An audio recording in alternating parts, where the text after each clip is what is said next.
My name is Ronald W. Killam, MD.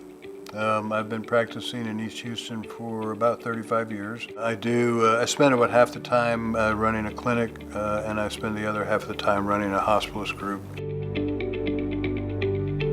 I have a beautiful wife. I've been married for 25 years. We raised 5 children together.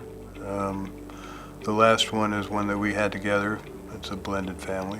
Probably my biggest hobby is building hot rods. I'm in the process of resurrecting a 72 Corvette that I'm going to be using to drive to work every day. So,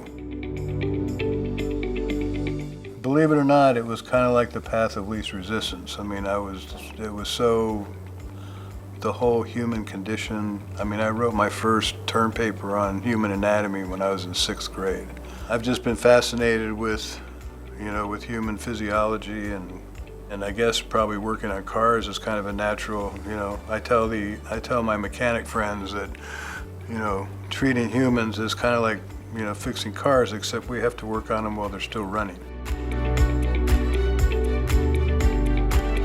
I've had some inspiration along the way. My family doctor, when I was a kid, he lived in the neighborhood. I just thought he was the coolest guy I knew, so. And when I would go see him, I'd sit in his waiting room and read his textbooks and stuff on anatomy of the knee or something like that, and I just, again, was just fascinating to me. So, and then of course during the course of my, education and career, Dr. Red Duke, I don't know if anyone remembers him, but he was an icon at the University of Texas and Herman Hospital, and he was one of my mentors. I did a lot of rotations with him through trauma surgery, and I really thought I was going to do surgery. But when I went to get a recommendation from him, he told me that I could be a good surgeon, but I would hate it. He said, "You're trying to find better, newer ways to do things, and that's not how we operate in surgery." He said, "You need to be an internist." I was like, okay. So I ended up in internal medicine. My philosophy in practice is similar to the hospital. In the hospital we can't do anything without informed consent.